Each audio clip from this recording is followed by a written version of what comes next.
నా పిల్లలకి ఎగ్జామ్స్ అయితే అయిపోయాయి. ఇంకా నెక్స్ట్ ఇయర్‌కి వెళ్ళే ముందు వాళ్ళకి 3 డేస్ అయితే హాలిడేస్ ఇచ్చారు. మోక్షకి, సాక్షికి అయితే 2 డేసే ఇచ్చారు. ఇంకా నేనేం చెప్పానంటే ఈసారి నుంచి వాళ్ళకి ఆఫ్టర్‌నూన్ వరకునే స్కూల్స్ ఉంటాయి కాబట్టి స్కూల్ నుంచి వచ్చేసిన తర్వాత ఈవినింగ్ మళ్ళీ డాన్స్ క్లాస్‌కి వెళ్ళే ముందు మీకు ఏం స్నాక్ కావాలన్నా చెప్పండి.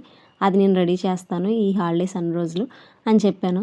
దానికోసం ఫస్ట్ డే మా సాక్షి అయితే నన్ను ఫ్రెంచ్ ఫ్రైస్ అయితే అడిగింది.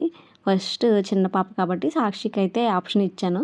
నెక్స్ట్ డే మోక్షకి అని చెప్పేసాను. ఫస్ట్ డే అయితే సాక్షి కోసం ఫ్రెంచ్ ఫ్రైస్ అయితే రెడీ చేస్తున్నాను. నేను ఫస్ట్ టైం అనమాట చేయడం. ఇంకా ఈరోజు ఇవి ఎలా వస్తాయి ఏంటన్నది మీరు నాతో పాటు పూర్తి వరకు ఉండండి. నేను కుకింగ్ విషయంలో పిల్లల కోసమనే కాదు, మా ఇంట్లో ఎవరి కోసమైనా సరే మనసు పెట్టి చేస్తాను. ఏం చేసినా సరే ఒకవేళ నాకు మూడ్ లేదంటే మొత్తానికి చేయను. ఒకవేళ మూడ్ ఉందంటే కనుక ఫుల్ నా 100% పెట్టి చేస్తాను. అంత పర్ఫెక్ట్గా రావాలని చెప్పేసి. ఇది అసలు నేను ఇంతకుముందు ఎప్పుడూ చేయలేని రెసిపీ, కానీ పిల్లలు అడిగారు. ఇంకా వాళ్ళకి మాట ఇచ్చాను కదా ఏదైనా సరే అడగండి అని చెప్పేసి.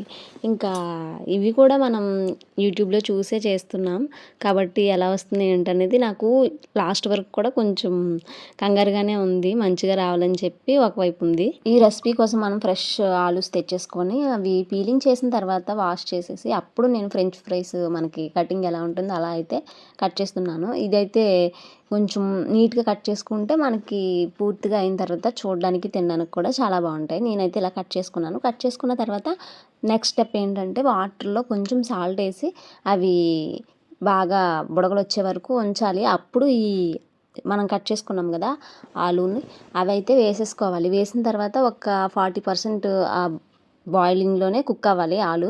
అప్పుడైతే అవి తీసేసి ఫ్యాన్ గాలి కింద పెట్టి చల్లారనివ్వాలి. చల్లారనిచ్చిన తర్వాత మళ్ళీ మనం ఆయిల్లో ఒకసారి ఫ్రై చేయాలి. ఫస్ట్ కోటింగ్ ఫ్రై చేసిన తర్వాత చేసినవి కూడా మళ్ళీ ఒకసారి చల్లారి పెట్టాలి. చల్లారి పెట్టినవి కూడా సెకండ్ కోటింగ్ కొంచెం గోల్డ్ కలర్ అంటే మనకు తెలిసిపోద్ది. ఆల్మోస్ట్ అవి సౌండ్ వస్తూ ఉంటాయి ఫ్రై చేస్తుంటే. ఆ టైం వరకు ఉంచేసి అప్పుడైతే మనం ఒక ప్లేట్లోకి తీసేసుకోవాలి వాటిని. సెకండ్ టైం ఫ్రై చేసేటప్పుడు ఒకదానికొకటి అంటుకున్నప్పుడు సౌండ్ అయితే మనకు తెలుస్తుంది. అలా సౌండ్ వచ్చినప్పుడు మాత్రమే తీయాలి. ఇంకొక విషయం ఏంటంటే లైట్గా గోల్డ్ కలర్ లాగా మారుతాయి. అప్పుడు తీసేసుకున్నా ఇంకా మంచిది.